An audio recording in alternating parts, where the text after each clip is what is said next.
Ya, kalau saya percaya bola itu bundar, ya. Kalau kita tidak kasih kendor, kita terus bisa memberikan terbaik, siapapun ya kita bisa coba buat kejutan. Memang kita di grup neraka, ya kembali kita sebagai bangsa yang besar, yang punya kemauan maju, ya kita tidak boleh istilahnya merendahkan diri kita atau nggak optimis kita kalah sama mereka. Enggak lah, kita harus lawan, kita buktikan kita bisa ngalahin Cina, kita bisa ngalahin Bahrain, kita bisa juga mungkin bikin kejutan ya. Ini di grup kita ini ngeri-ngeri juga sebenarnya lawannya. Ada satu lagi Indonesia. Nah, ini menjadi debutan. Bahkan gini, sekelas pelatih Jepang aja sampai menasehati atau memberi ultimatum kepada Australia, Arab Saudi, Bahrain dan lain-lain untuk tidak anggap remeh timnas Indonesia, karena bagi dia Indonesia yang sekarang ini berubah setelah ditangani oleh Sintayong. Sebenarnya berubah setelah banyak pemain keturunan yang masuk, itu tambahan perubahannya sih sebenarnya di sana gitu. Walaupun kita kalah lawan Jepang, tapi kita sedikit agak berani ngelawan waktu itu, dan ini menjadi kekhawatiran tim-tim di Asia ini untuk Indonesia beberapa tahun ke depan gitu. Dia nasehatin jangan anggap enteng, bahkan sisi positifnya untuk kita, ketika kita nggak dianggap tim kuat, kita akan datang dengan tanpa beban gitu. Jadi mau menang mau kalah, beban kita nggak sebesar mereka. Kalau Arab Saudi kalah sama Indonesia, malunya 7 turunan dia. Tapi kalau kita kalah sama Arab Saudi, mudah-mudahan nggak terjadi, ya kita masih bisa menerima gitu. Nah, ini menjadi kekuatan utama kita, menjadi kekuatan timnas Indonesia untuk bisa mengalahkan tim-tim seperti itu. Biasanya tim yang dianggap lemah itu bisa mengalahkan tim yang dianggap kuat. Karena apa? Karena yang kuat akan sombong, dia akan cenderung meremehkan, dan tim yang lemah ini akan membuktikan dengan segala kemampuannya untuk membungkam dunia. Kayak sekarang timnas Indonesia akan mudah-mudahan bisa mengalahkan Arab Saudi, mengalahkan Australia, terus mengalahkan Bahrain, Cina. Dan kita harus bisa untuk membungkam dunia yang selama ini meremehkan Indonesia. Nah, artinya dengan permainan yang monoton seperti ini, ya terlihatlah kesulitan bagi para pemain kita untuk create chances. Kalau nggak bisa create big chances, ya gimana caranya bisa mencetak gol. Tapi ini kan ya bahaya juga. Semua pemain ikut maju, pada saat recover mereka terlambat. Nah, tampaknya juga mereka ingin terburu-buru mencetak gol. Nah, artinya di match kedua ini para pemain justru tampil tegang. Nah, ini yang saya bingung. Padahal lawannya juga adalah lawan yang lemah gitu, Kamboja kan. Yang memang kita tahu dari segi rekam jejak belum pernah lolos dari fase grup di kejuaraan AFF U19. Jadi ini karena tampil tegang, semua pemain terlibat dalam menyerang, serangannya juga terus memberikan umpan kepada sektor sayap, main cutback, main memberikan crossing. Ya boleh juga sih main crossing asalkan akurat kan.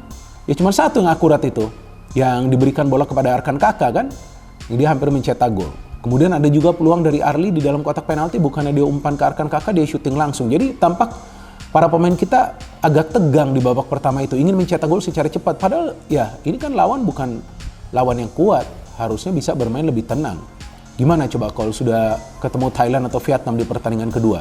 Apalagi Australia, belum tentu bisa menang dengan cara bermain seperti semalam. Kan artinya apa? Yang pertama ketenangan itu diperlukan, yang kedua improvisasi dalam serangan. Maka itu ketika Valberjardi masuk, baru kita melihat serangan kita mulai hidup. Dan saya jujur nih ya, saya terkejut. Saya kan siaran nih ya, pada saat 1 jam sebelum match itu dimulai atau 45 menit sebelum match dimulai kan saya dapat tuh starting lineup. Nah, saya kaget tidak ada perubahan di starting lineup dari Timnas Indonesia U19. Apa yang terjadi di Gelora Bung Tomo kemarin memang sangat di luar dugaan ya, karena Timnas Indonesia ya mendapat kesulitan di babak pertama, terutama ya banyak serangan yang dilakukan tetapi tidak bisa menghasilkan gol. Ya, terlepas dari Kamboja bermain dengan formasi yang lebih bertahan dan melakukan counter attack, mereka bermain dengan formasi 5 belakang, ada 4 gelandang dan membiarkan 1 pemain ada di depan. Tapi minimnya kreativitas dari pemain-pemain kita. Ini yang membuat alur serangan memang kurang bagus, sehingga lebih banyak itu lewat sayap. Dan ini terbaca oleh lawan. Nah, itu saya pikir dengan sayap kiri dan sayap kanan terus. Jadi tidak ada ya permainan yang atraktif di antara para pemain, apalagi dari lini tengah ya, untuk bisa mendobrak pertahanan lawan. Ya, jadi kemudian ini sehingga serangan itu mau tidak mau harus selalu lewat sayap. Nah, ini yang juga bikin pelatih Indra Safri harus mengubah cara bermain kita. Ya, terutama di babak kedua. Welber Jardim masuk, Dennis Figo ditarik keluar. Nah, di babak kedua ini jauh lebih bagus memang. Ketika ada beberapa pergantian termasuk Jens Raven masuk untuk mengisi posisi Arkan Kaka yang di babak pertama memang tidak berkutik sama sekali, sehingga Raven dimainkan sejak di awal babak kedua. Ada perubahan memang di sini, pemain-pemain lawan lebih terfokus untuk bisa menempel, menjaga ketat Jens Raven, bahkan ada 2-3 pemain yang harus bisa menjaga pemain FC Dordrecht ini. Raven memang tidak mencetak gol, tapi setidaknya kita mampu mengontrol pertandingan dengan baik dan Welber memimpin lini tengah dengan sangat bagus ya, mendistribusi bola dengan baik ya di tengah dan membuat peluang kita hanya soal waktu untuk bisa mencetak gol. Sebelum lebih lanjut, jangan lupa klik tombol jempolnya, karena jempol kalian adalah bukti kalian cinta Timnas Indonesia.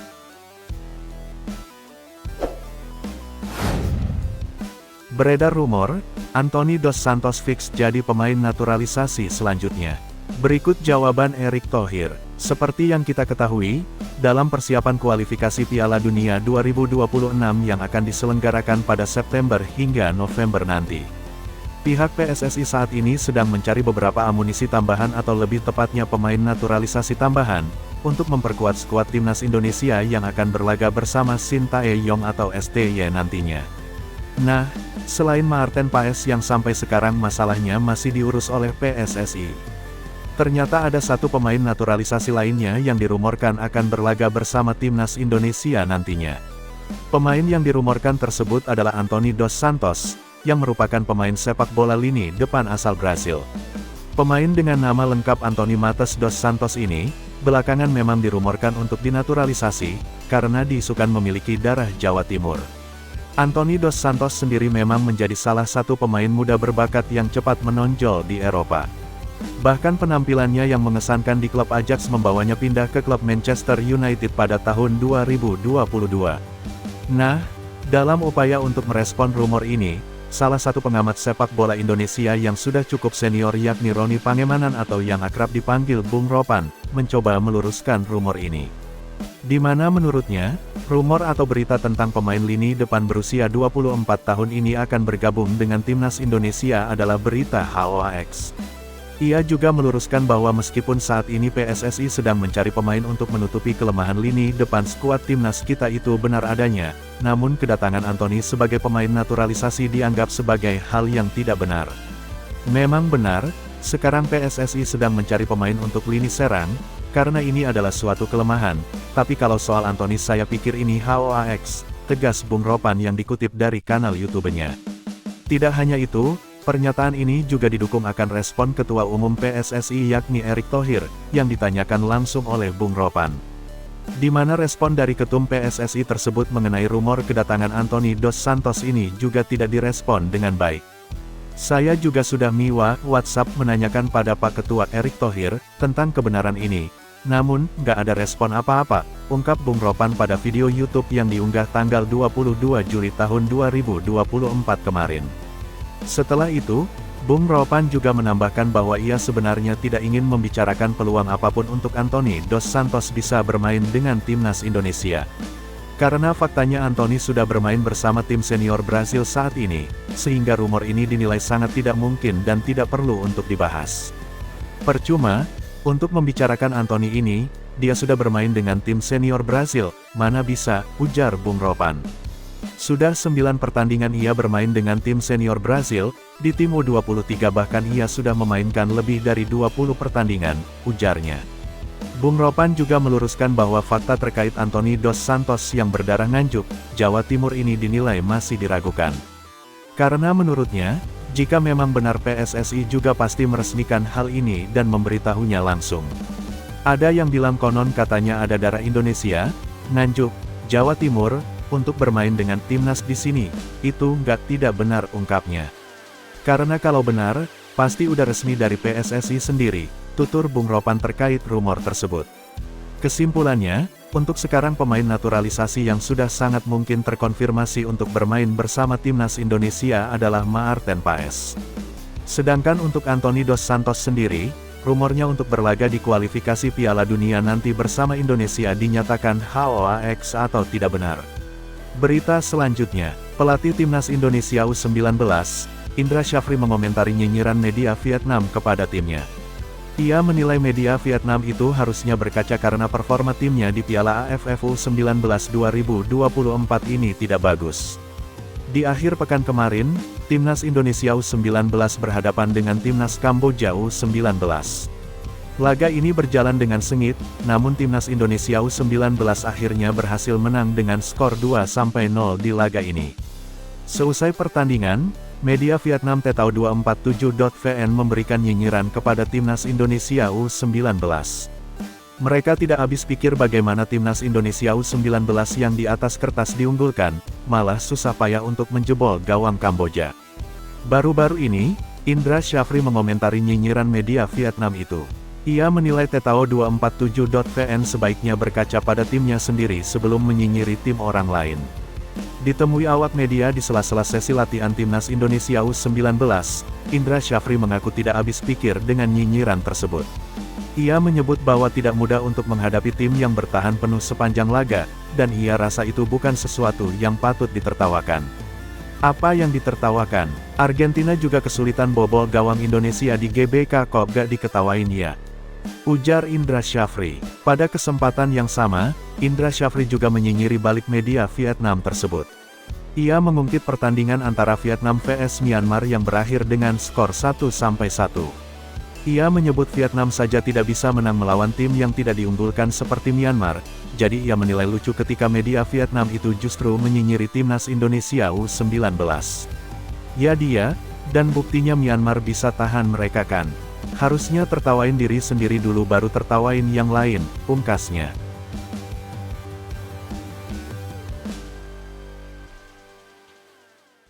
Sementara itu pelatih timnas Indonesia U19 Indra Syafri memastikan seluruh pasukannya sudah siap tempur dalam ajang Piala AFF 2024. Karena di era sepak bola modern, apakah itu di level senior atau juga di level U19, apalagi U16, level kecerdasan harus tinggi untuk bisa bermain at the top level. Kalau mau hanya bersaing di level ASEAN, ya udah, pakai aja kecepatan, ya kan? Mengandalkan speed. Tapi kan di pertandingan semalam, para pemain kita tidak saja mengandalkan speed, tapi ada juga level of intelligence yang sangat tinggi.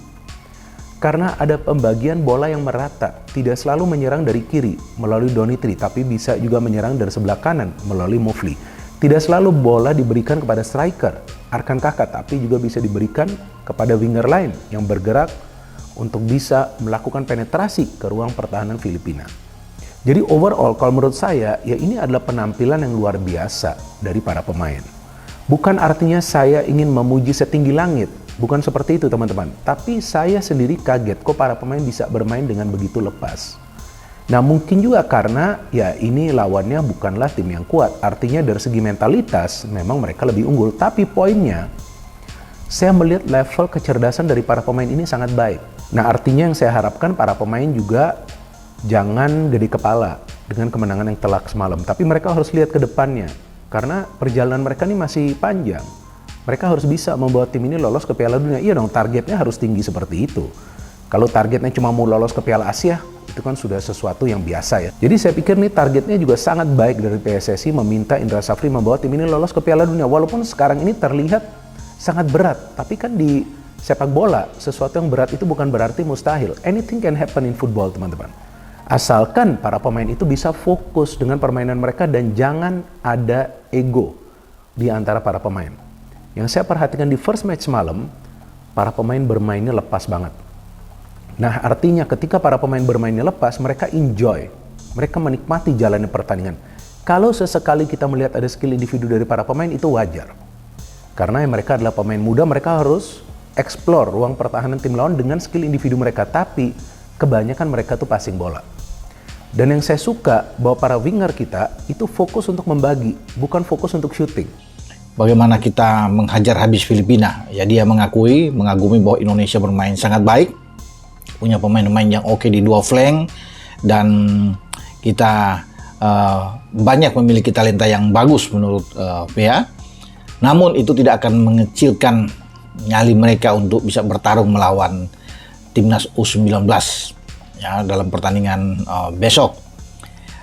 Mungkin saja ini hanya penyemangat kalau saya bisa melihat dari pelatih Kamboja. Boleh-boleh saja, itu hak mereka untuk bisa mengatakan bahwa mereka siap untuk meladeni timnas Indonesia dan bahkan ingin paling tidak menahan imbang kita. Namun bukan terlalu pagi untuk bisa mengatakan ini. Saya rasa ya melihat bagaimana penampilan juga Kamboja kemarin dalam pertandingan pertama sebelum Indonesia melawan Filipina dan mereka kalah melawan Timor Leste, saya pikir sulit bagi Kamboja untuk bisa mendapatkan poin melawan kita. Sepak bola memang selalu sulit untuk diprediksi, bisa saja ada hal-hal yang lain terjadi, ada kejutan-kejutan, termasuk Kamboja mungkin saja bisa melakukan hal yang sama. Tapi menurut saya, ya setelah melihat mereka bermain kemarin sulit. Terus yang terakhir di menit 87, akhirnya si Jens, gue selalu menunggu permainan dia, gue selalu menunggu kapan dia mencetak gol untuk timnas kita. Karena gue ngeliat effortnya dia, gue ngeliat dedikasinya dia, gue ngeliat semangatnya dia untuk Indonesia ini, untuk timnas Indonesia ini.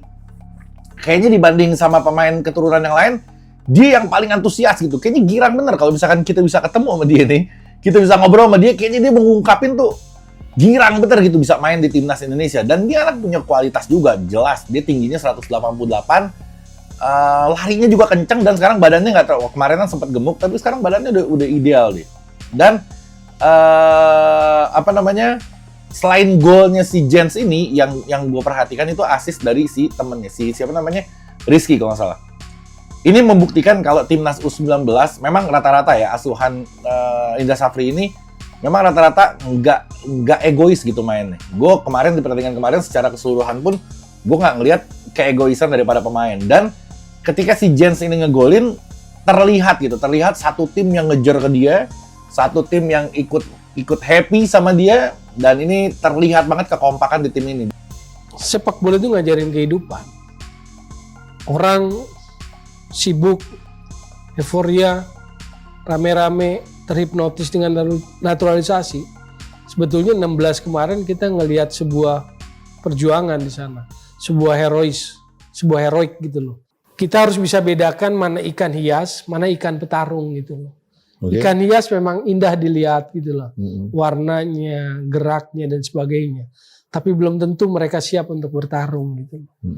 Untuk tim nasional kita butuh mereka yang sanggup bertarung. Dan kadang mereka yang sanggup bertarung itu dibesarkan dengan kondisi yang sulit.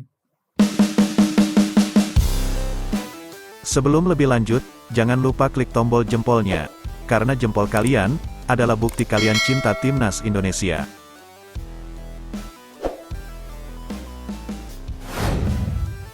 Timnas Indonesia mengalami peningkatan kualitas yang cukup signifikan dalam beberapa tahun terakhir di bawah asuhan Shin Tae-yong. Peringkat terbaru FIFA menunjukkan Indonesia berhasil melampaui Malaysia dan kini menjadi yang terbaik ketiga di Asia Tenggara. Meski demikian, skuad Garuda menghadapi tantangan berat untuk meraih tiket menuju Piala Dunia 2026. Meski tidak lolos ke Olimpiade Paris 2024, Timnas Indonesia kini menjadi salah satu dari 18 tim yang berhasil melaju ke babak ketiga kualifikasi Piala Dunia 2026 zona Asia, yang dijadwalkan akan dimulai pada tanggal 5 September mendatang dan berakhir pada tanggal 10 Juni tahun 2025.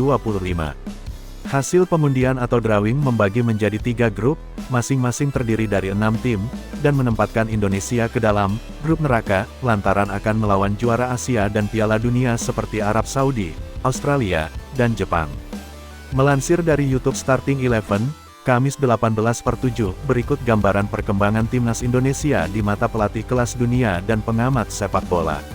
Salah satu pengamat sepak bola, Coach Justin mengakui jika kualitas permainan Indonesia yang berkembang dewasa ini. Hal ini membuktikan bahwa skuad Garuda bisa mencatat prestasi baru dalam kancah internasional.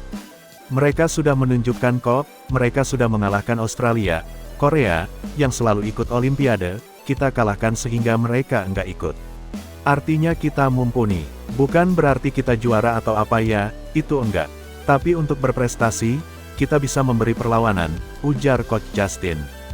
Hingga rilis ranking FIFA terbaru pada tanggal 20 Juni lalu, Timnas sepak bola Indonesia menempati posisi ke-134 dunia dan tertinggi ketiga di Asia Tenggara, melampaui Malaysia, di bawah Thailand dan Vietnam.